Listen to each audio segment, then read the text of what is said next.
2-3 నెలల వరకు మంచి ముహూర్తాలే లేవన్నారు. అప్పటి వరకు మా వైష్ణవమ్మ మీ ఇంట్లోనే ఉంటుంది. అది చెప్పడానికే వచ్చాం. ఈ మళ్ళీ 2 నెలల దాకా నా కొంపలోనే ఉంటుందా? దాని గురించి మీరేం టెన్షన్ పడకండి. వీరనారాయణ గారు, మీ అమ్మాయిని పువ్వుల్లో పెట్టి చూసుకుంటాను. అవును బాబాయ్, ఇంతకు ముందే 20 కేజీల పువ్వులు కూడా తెప్పించారు కాంతమ్మ గారు. జోక్. మీ అమ్మాయి గారు భలే జోకులేస్తారండి.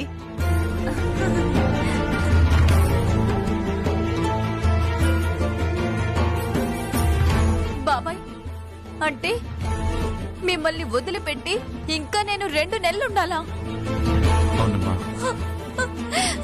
అయ్యో భగవంతుడా, 18 ఏళ్లకైనా మా బాబాయ్ని నానమ్మని కలిశాను అనుకుంటే వాళ్లతో ఉండే అదృష్టం లేకుండా చేసావా స్వామి?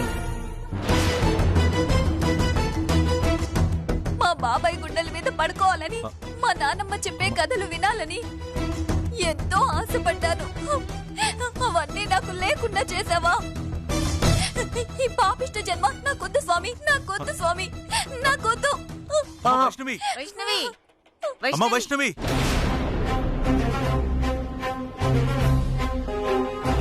రే 2 నెలలు ఇక్కడే ఉండాలనేసరికి పాపం మన వైష్ణవి బాధపడుతోందిరా. వెళ్ళి నచ్చ చెబుదాం పదా. అలాగేమ్మా.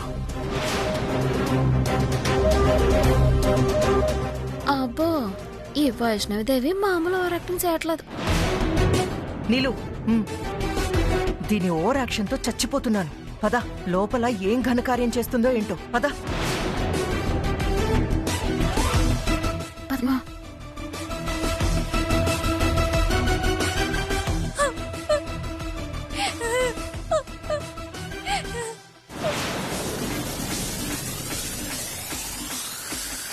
అబ్బా, ఈ 2 నెలలు ఈ కొంపలో ఎవరుంటారు? ఏదో ఒక రకంగా యాక్టింగ్ చేసేసి ఆ వీరనారాయణ ఇంటికి వెళ్ళిపోతే ఎంచెక్క అక్కడ నచ్చినవన్నీ నొక్కేసుకోవచ్చు. ఎందుకంటే పెద్ద పెద్ద కోరికలు కోరి అవన్నీ ఎంజాయ్ చేసేవచ్చు. అదే ఈ కాంతమ్మ దగ్గరుంటే తన్నులు తిట్లు తప్ప ఒక్క పైసా లాభం లేకుండా పోయింది. అమ్మా వైష్ణవి, అమ్మా వైష్ణవి, వైష్ణవి, అమ్మా వైష్ణవి, అమ్మా వైష్ణవి, చిన్నపిల్లలాగా ఏంటమ్మా ఏడుపు? 2 నెలల్లో మన ఇంటికి వచ్చేస్తావు కదా? ఆ 2 నెలలు మిమ్మల్ని చూడకుండా ఉండలేకపోతున్నాను బాబాయ్. నా వల్ల కావట్లేదు.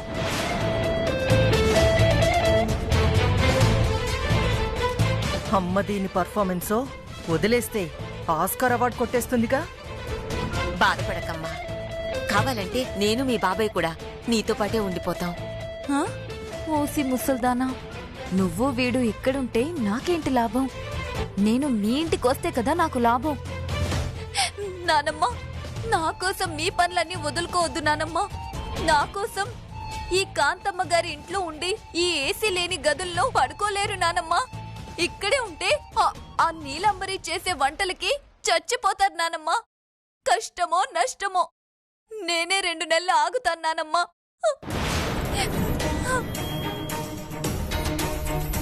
ఒరే వీరనారాయణ, వైష్ణవి చెప్పేది అర్థమైందా? ఈ గదిలో ఏసీ లేదంట.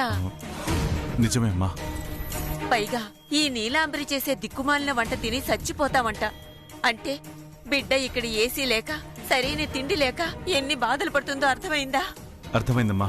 కాంతమ్మా, నీకెంత డబ్బు కావాలన్నా తీసుకో, కానీ ఈ రూమ్ లో అర్జెంటుగా ఏసీ బిగించు.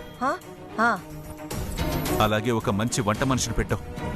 మా వైష్ణవి దేవికి ఎలాంటి లోటు రాకుండా చూడు. అలాగే చిన్నబాబు గారు. అవతారం అక్క, అయ్యగారు చెప్పింది విన్నావుగా, వెంటనే ఆ ఏర్పాట్లు చూడు. అలాగే అక్క. వెంటనే ఏసీ బిగించి ఒక వంట మనిషి కూడా ఎట్టేస్తాను. అమ్మయ్యా, ఈ గదిలోకి ఏసీ వస్తుంది. ఇష్టమైనవి వండడానికి వంట మనిషి కూడా వస్తుంది.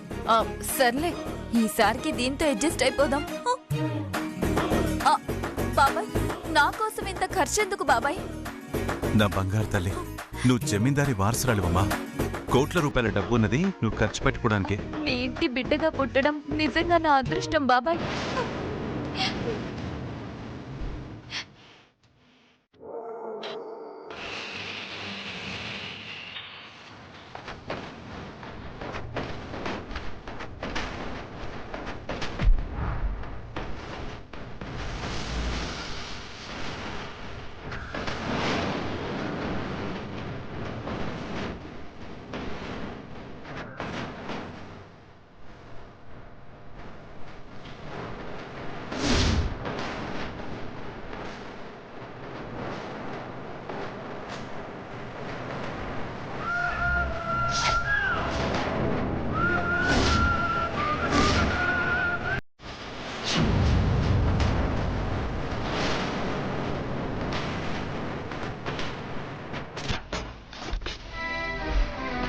ఈ రాక్షసి ఇలా చూస్తుందేంటి?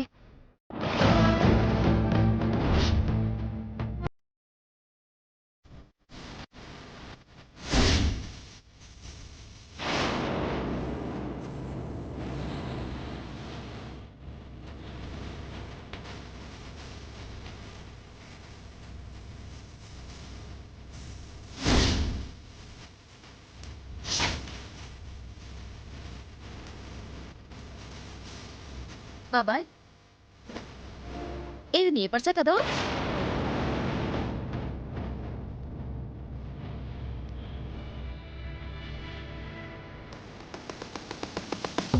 అవునమ్మా నాదే. కిందెలా పడింది? ఇంకెలా పడుతుంది? తమరి వారసురాలే తీసింది.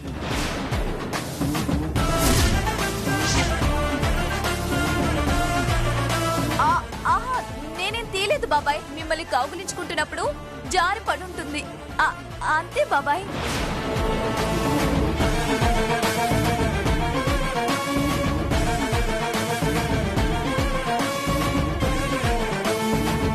చాలా థ్యాంక్స్ చిట్టమ్మా. మొన్న కూడా నాదొక పర్స్ పోయింది. మీ పర్సు పోయిందా?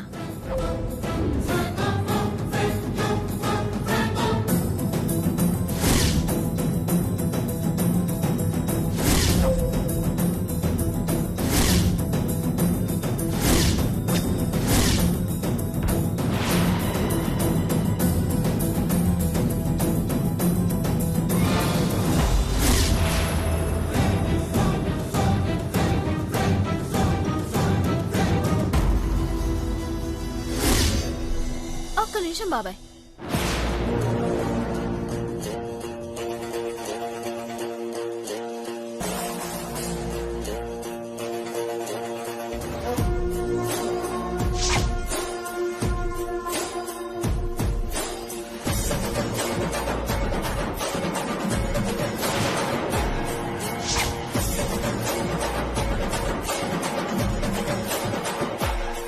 ఇదేనా బాబాయ్ మీ పర్సు? అవునమ్మా, ఇదే నా పర్స్.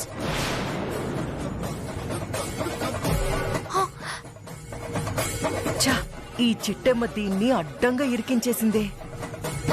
ఇక్కడికి ఎలా వచ్చింది? ఇంకెలా వస్తుంది బాబాయ్? ఇదిగో మీ అన్నయ్య కూతురు గారు ఉన్నారే, ఈవిడకి సేయి జాడించడం కాసంత ఎక్కువే. అందుకే ఆ రోజు ఫంక్షన్ లో ఒక ఆంటీ పర్సు కొట్టేస్తుంది. ఇప్పుడు జేబులో మీ పర్సు కూడా కొట్టేపోయింది. అంతకు ముందు కూడా మీ జేబులో పర్సు కొట్టేస్తుంది. లేదు బాబాయ్, నేనెందుకు కొట్టేస్తాను?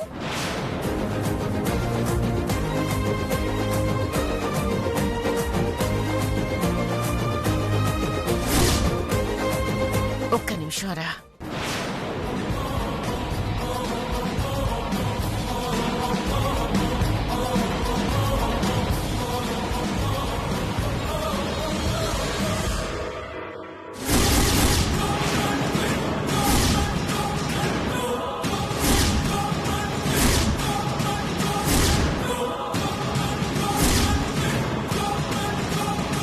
ఒరే వీరనారాయణ, పోయిన నా ఉంగరం కూడా ఇక్కడే ఉందిరా.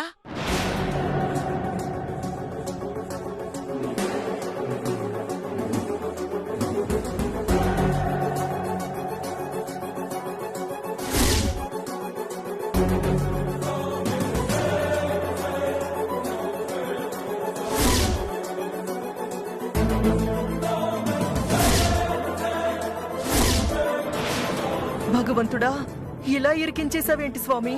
అయ్యో బాబోయ్, వీళ్ళ వారసురాల్లా ఎంజాయ్ చేస్తూ బతకొచ్చు అనుకుంటే ఇలా దొరికిపోయానేంటి?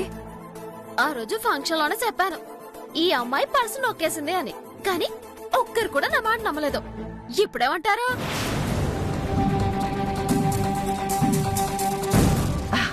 భలే దానివి చిట్టమ్మా. కోట్లకి వారసురాలేంటి, ఆ ఇంటమ్మాయి పర్సు కొట్టేయడమేంటి? కామెడీ కాకపోతే ఆ? నువ్వు ఆగు కాంతమ్మా.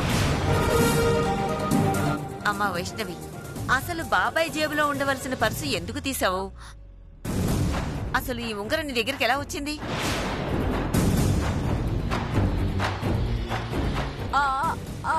అంటే నానమ్మ ఆ రోజు నన్ను మొట్టమొదటిసారి కలిశాక బాబాయ్ జేబులో పర్సు కింద పడిపోయింది నానమ్మ. మీరంతా వెళ్ళాక నేను పర్స్ చూశాను. అందులో బాబాయ్ ఫోటో, ఆధార్ కార్డు ఉంది. వెంటనే మీకు ఇచ్చేద్దాం అనుకున్నాను. కానీ మా బాబాయ్ గుర్తుగా ఆ పర్సు నా దగ్గరే ఉంచుకున్నాను.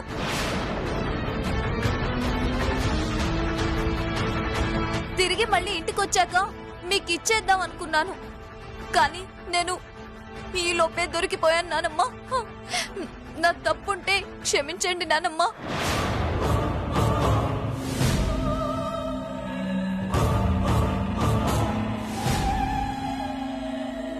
ఈ అమ్మాయి మాటలకి చేసే చేష్టలకి ఎలాంటి సంబంధము లేదు. ఏదో జరిగింది, ఇంకేదో జరగబోతుంది. అదేంటో తెలుసుకోవాలి.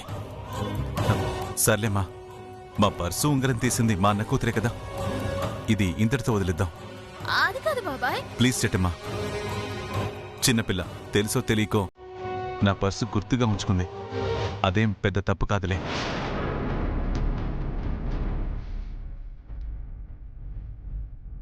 పెద్ద మనసుతో మంచి మాట చెప్పారు వీరనారాయణ గారు. రండి, అందరం కలిసి భోజనం చేద్దామా? రండమ్మా. రండి రండి రండమ్మా. పదండి.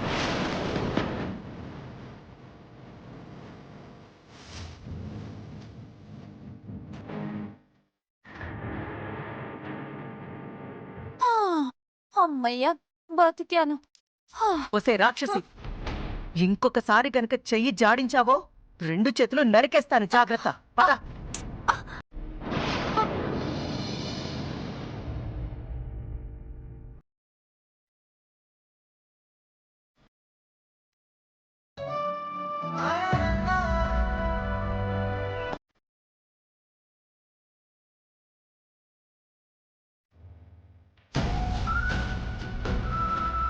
కుటుంబరావుకి ఏమైంది? ఏమంటోంది కోకిలమ్మ? ఏం లేదు నానమ్మా, నిన్ను తలకి స్నానం చేయించావు. ఆ కుంకుడు రసంలో ఏదో కలిసిందంట. దాంతో సూపు పూర్తిగా పోయింది. ఓరి భగవంతుడా, అంటే కుటుంబరావుకి ఇప్పుడు చూపు శాశ్వతంగా పోయిందన్నమాట.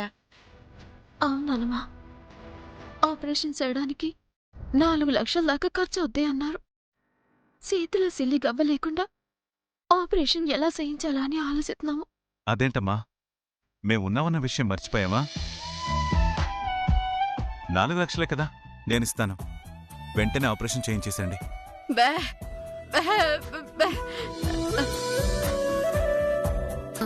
బాబాయ్, మా ప్రయత్నం మేము చేస్తాం బాబాయ్. అప్పటికి మా వల్ల కాకపోతే మీ దగ్గర తీసుకుంటాము. ఈ కుటుంబరావు మాకెంత ద్రోహం చేసినా మా అన్న కూతురిని మాకు అప్పచెప్పాడు. ఆ కృతజ్ఞతతోనే అతనికి సాయం చేయడానికి ముందుకొచ్చాను. మీకెప్పుడు ఏ అవసరం ఉన్నా నిర్మోహమాటంగా అడగండి, సరేనా? చాలా సంతోషం బాబు, మీరు మనసుల్లో దేవుడు బాబు. సరే, వచ్చి కూర్చో కుటుంబరావు. నేను కుర్చీ తీసుకొస్తా.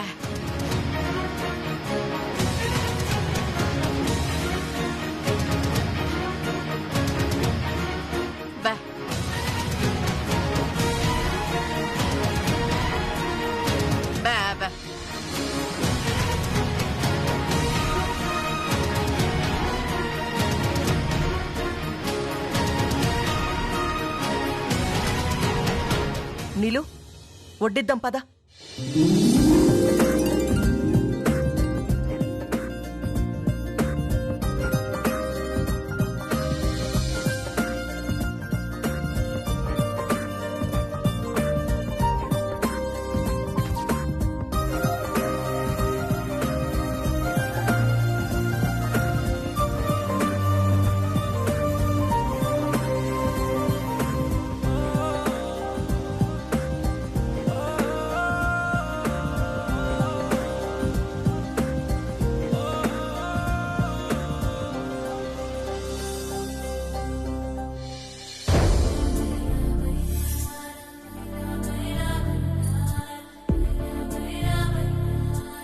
ఇదేంటి చిట్టెమ్మ అచ్చు మా వీరనారాయణ చేసినట్టు ముద్దలు చేస్తోంది.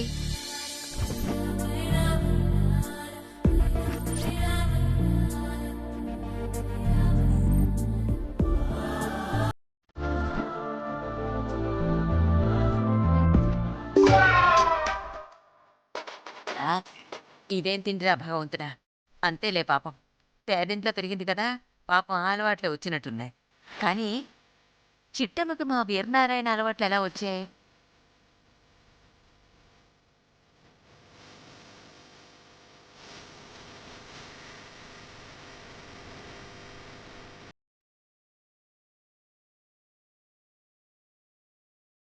ఒరే వీరనారాయణ, ఒక్కసారి చిట్టమ్మ అన్నం కలపడం చూడు. అవునమ్మా, అన్నయ్య అచ్చం ఇలాగే కలిపేవాడు. అన్నయ్యేంట్రా, ఇప్పటికీ అచ్చం నువ్వు కూడా ఇలాగే కలుపుతావు. ఉమ్, అవునమ్మా, చిట్టెమ్మేంటో మనలాగే కలుపుతుంది. అదే కదా నా అనుమానం కూడా. అంటే ఇలాంటి అలవాట్లు మనకి మాత్రమే ఉండాలని రూల్ ఏం లేదు కదమ్మా. ఆ అలవాట్లే చిట్టెమ్మకు కూడా వచ్చుండొచ్చు. అదే నిజమేరా. కాకపోతే మన వైష్ణవే ఎలా కలుపుతుందో చూడు.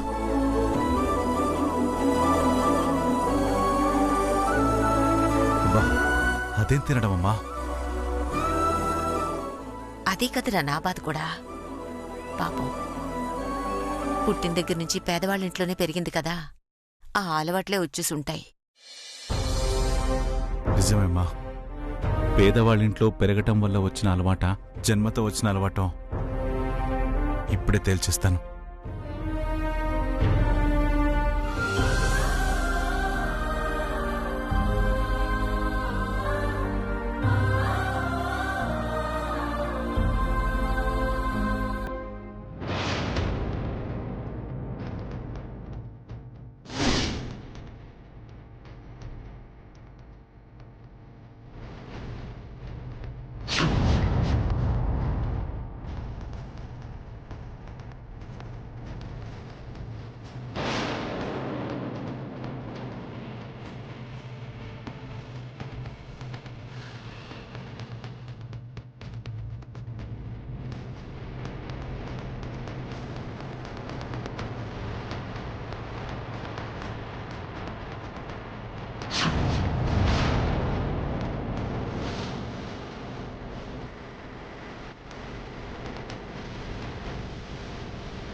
అనుమానమే లేదు, మా వారసురాలు దొంగే. కావాలనే పర్సు కొట్టేసింది, కావాలనే ఉంగరం కొట్టేసింది. అమ్మా వైష్ణవి, ఆ తీసిన డబ్బు నాదమ్మా.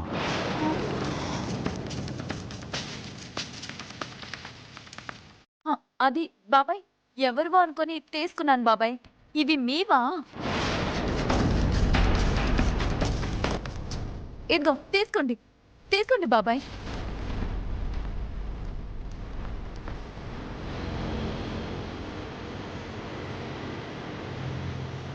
అసలు ఈ అమ్మాయి నిజంగా మా వారసురాలేనా, లేదంటే నేను చంపేస్తానన్న భయంతో ఈ కుటుంబం ఎవరినో తెచ్చి నాకంటే కట్టాడా?